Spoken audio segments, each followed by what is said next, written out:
काव्या के पैर अगस्त्य के कैबिन के बाहर खड़े बुरी तरह से कांप रहे थे। उसकी आंखों के सामने उसके मासूम बच्चों का चेहरा घूम रहा था। उसने खुद को संभाला और तेजी से अंदर गई। क्या कहा तुमने अभी? अपने सामने काव्या को देख एक तो अगस्त्य के होश उड़ गए। रखा और अपनी सीट से उठकर सीधा वो काव्या के सामने आकर खड़ा हो गया। तुम मेरे बच्चों के बारे में क्या कह रहे थे अगस्त्य राठौर? काव्या के होठ कांप रहे थे और वो आंखें फाड़कर अगस्त्य को देख रही थी। अगस्त्य ने भी काव्या की आंखों में देखते हुए कहा, अच्छा हुआ जो तुमने सब सुन लिया काव्या। मैं जानता हूँ कि तुम्हारे बच्चे मेरे भाई रुद्र के बच्चे हैं। अगस्त्य के मुंह से ये शब्द सुनते ही काव्या के पैरों तले से मानो जमीन ही खींच ली गई हो। उसके मुंह से एक शब्द नहीं निकला। तभी अगस्त्य हल्का सा हंसा और काव्या से थोड़ा दूर होते हुए बोला, क्यों बोलती बंद क्यों हो गई तुम्हारी? काव्या हकलाते हुए बोली, रुद्र? हाँ रुद्र, ये बच्चे मेरे भाई रुद्र के ही है ना? अगस्त्य ने भौहें सिकोड़ते हुए पूछा। काव्या सवाल को सुन शॉक्ड थी, क्योंकि इसका जवाब तो वो खुद भी नहीं जानती थी। उसकी आंखों के सामने 5 साल पुरानी वो रात गुजरने लगी, जिसमें सिवाय अंधेरे के कुछ नहीं था। काव्या को यूं लॉस्ट देखकर अगस्त्य ने काव्या की आंखों के सामने चुटकी बजाते हुए कहा, तुम्हें सांप क्यों सूंघ गया मिस काव्या? जवाब दो मेरी बात का। ये सुनते ही काव्या ने खुद को संभाला और गुस्से में अगस्त्य से बोली, क्या बकवास कर रहे हो तुम? होश में तो हो? काव्या के रिएक्शन को देख अगस्त्य अपना चेहरा काव्या के चेहरे के एकदम नजदीक लाया और फिर आंखें दिखाते हुए बोला, मैं कोई बकवास नहीं कर रहा हूँ मिस काव्या, मैं सच कह रहा हूँ। वो सच जो तुमने अपने भोलेपन की आड़ में सालों छिपाने की कोशिश की, मगर अब तुम्हारा पर्दाफाश हो गया है। तुम्हारे दोनों बच्चे मेरे भाई रुद्र के बच्चे हैं और अब वो मेरे साथ मेरे घर में रहेंगे, समझी तुम? ये सुनते ही काव्या के होश फाख्ता हो गए। उसके दिल के टुकड़े टुकड़े हो गए। बच्चों से दूर होने के ख्याल से ही काव्या घबरा गई और उसने लड़खड़ाती आवाज में कहा, shut up, I said just shut your mouth Agastya. How dare you? मेरे बच्चों को मुझसे छीनने की बात करते हुए तुम्हें शर्म नहीं आई? अगस्त्य ये सुनकर तालियां बजाने लगा। कमाल की एक्ट्रेस हो तुम काव्या, मानना पड़ेगा। काव्या की आंखें भीग उठी और उसने चिल्लाते हुए कहा, एक्टर तो तुम भी बुरे नहीं हो। कितनी अच्छी एक्टिंग करके तुमने मुझे अपने जाल में फंसा लिया। अभी कुछ दिन से मुझे लगने लगा था कि तुम उतने भी बुरे नहीं हो जितना मैं सोच रही थी, पर मैं गलत थी। तुम मेरी इमेजिनेशन से भी ज्यादा घटिया और गिरे हुए इंसान हो। ये सुनते ही अगस्त्य का चेहरा सख्त हो गया और उसने उंगली दिखाते हुए काव्या से कुछ कहने की कोशिश की, मगर काव्या ने उसकी उंगली को खींचते हुए नीचे किया और आंखों में अंगारे लिए बोली, खबरदार जो एक भी शब्द और कहा तो पार्थ और मिनी मेरे बच्चे हैं और इस पूरी कायनात में भी इतनी ताकत नहीं है कि एक माँ से उसके बच्चों को अलग कर सके। फिर तुम्हारी तो औकात ही क्या है और क्या सबूत है तुम्हारे पास कि वो बच्चे तुम्हारे भाई के हैं? हाँ? काव्या की बात सुनकर अगस्त्य के चेहरे पर मुस्कान झलकने लगी। वो काव्या से बोला, सबूत भी जल्द मिल जाएगा काव्या। अगस्त्य राठौर कोई भी काम कच्चा नहीं करता। मुझे पता था तुम ये सवाल जरूर करोगी, इसीलिए मैंने पहले ही बच्चों का डीएनए टेस्ट करवाने को दे दिया है और रिपोर्ट किसी भी वक्त मुझ तक पहुंच जाएगी। अगस्त्य के ऐसा कहते ही काव्या ने मानो अपने सारे होश गंवा दिए थे। उसने आव देखा न ताव और आगे बढ़कर अगस्त्य का कॉलर पकड़ लिया। How dare you? तुमने मुझसे पूछे बिना मेरे बच्चों का डीएनए टेस्ट करवाया कैसे? मेरे बच्चों को मेरे कंसेंट के बिना कांटेक्ट करने की हिम्मत कैसे हुई तुम्हारी अगस्त्य राठौर?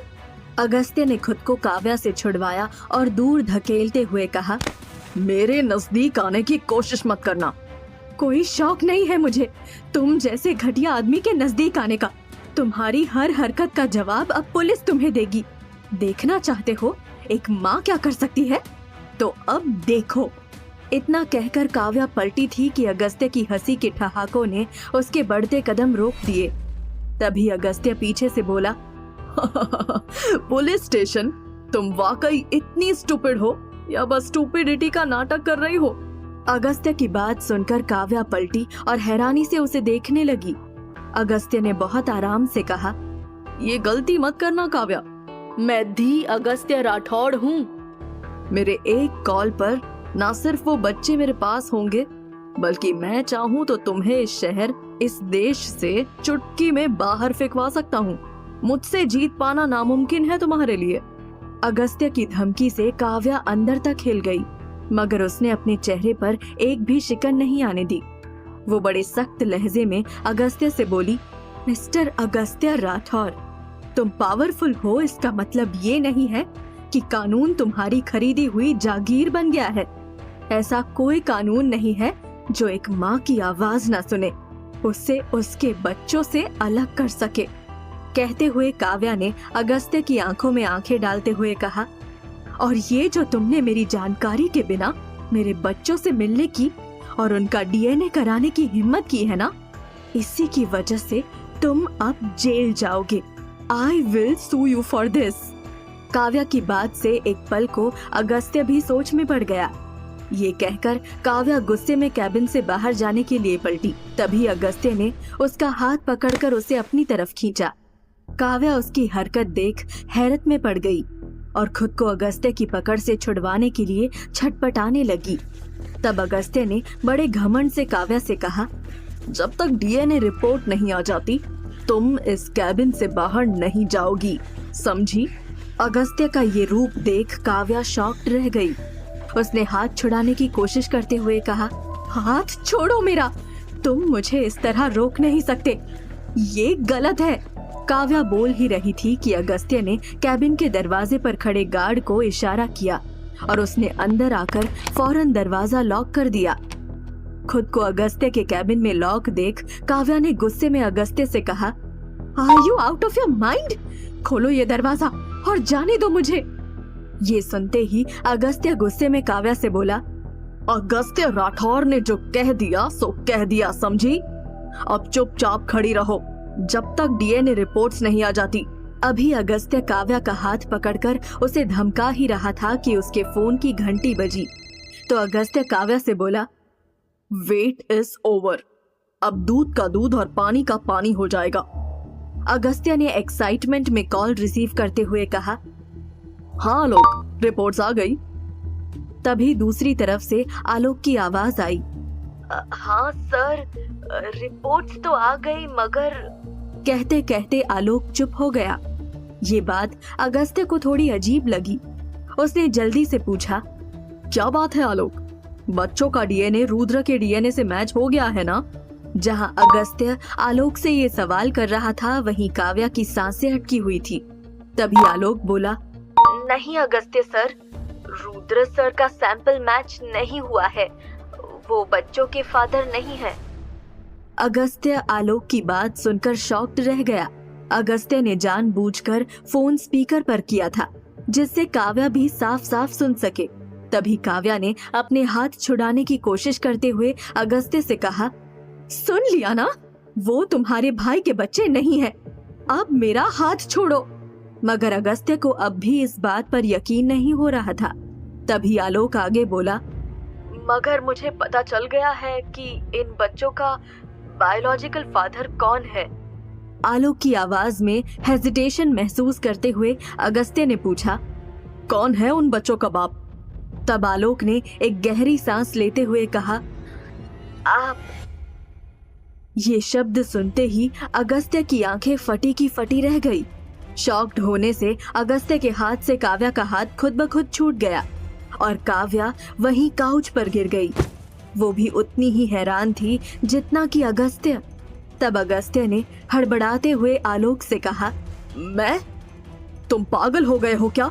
मैं कैसे उनका फादर हो सकता हूँ? और मैंने तो कोई डीएनए सैंपल दिया ही नहीं था, फिर तुमने ये टेस्ट किया कैसे?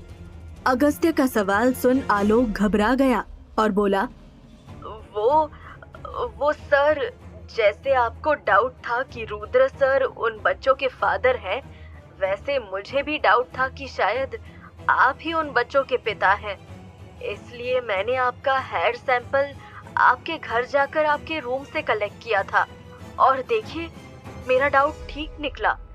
आपका सैंपल इन बच्चों से 100% मैच होता है। आप ही इन बच्चों के फादर हैं। ये सुनकर अगस्त्य अपना सिर पकड़कर अपनी कुर्सी पर बैठ गया। इधर वो आलोक से इसी बारे में बात कर रहा था और उधर काव्या काउच पर बैठी फटी आंखों से अगस्त्य को देखते हुए मन ही मन खुद से पैनिक होकर बोली, अगस्त्य, मिनी और पार्थ का फादर? तो क्या उस रात इसी ने? ये सोचते ही काव्या का चेहरा गुस्से से तमतमा गया और वो बोली, इस दरिंदे का साया मैं अपने बच्चों पर पड़ने नहीं दूंगी। मेरे बच्चे अब यहाँ सिक्योर नहीं हैं। मुझे कैसे भी यहाँ से निकलना होगा। इधर अगस्त्य सिर पकड़कर आलोक से बात कर रहा था, उधर काव्या ने पैनी नजर से गार्ड की तरफ देखा और उस कार्ड की तरफ झपटी। उसने उसके जेब से एक्सेस कार्ड खींचा और बिजली की रफ्तार से बाहर भागी। वो सकपकाई कैबिन से निकली और बाहर की तरफ पैनिक होकर भाग रही थी कि गायत्री की नजर काव्या पर पड़ी। उसने सामने से आती हुई काव्या को रोका और बोली, व्हाट हैपेंड काव्या, तुम इतनी घबराई हुई क्यों हो? क्या हुआ है? कुछ बताओ तो। तभी काव्या ने हड़बड़ाते हुए कहा, मासी, मैंने तो सोचा था यहाँ आकर नौकरी करूंगी, अपने बच्चों की अच्छी परवरिश करूंगी, मगर सब उल्टा हो गया। अतीत के पन्ने पलट रहे हैं और मैं अपने बच्चों पर उस काले अतीत का साया भी नहीं पड़ने दूंगी।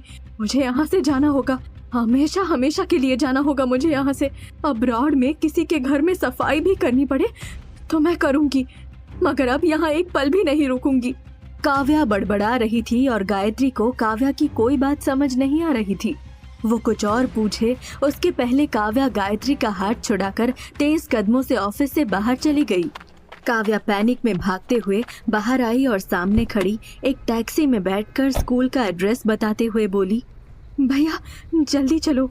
फिर काव्या घड़ी देखते हुए खुद से बोली, पार्थ मिनी के स्कूल की छुट्टी होने ही वाली है। वो अगस्त्य उन तक पहुंचे उसके पहले मुझे उन्हें सेफली स्कूल से निकालना होगा और मैं अभी स्कूल से बहुत दूर हूँ। यही सोचते हुए काव्या ने माया आंटी को कॉल किया, क्योंकि माया के घर से बच्चों का स्कूल केवल 10 मिनट की दूरी पर था।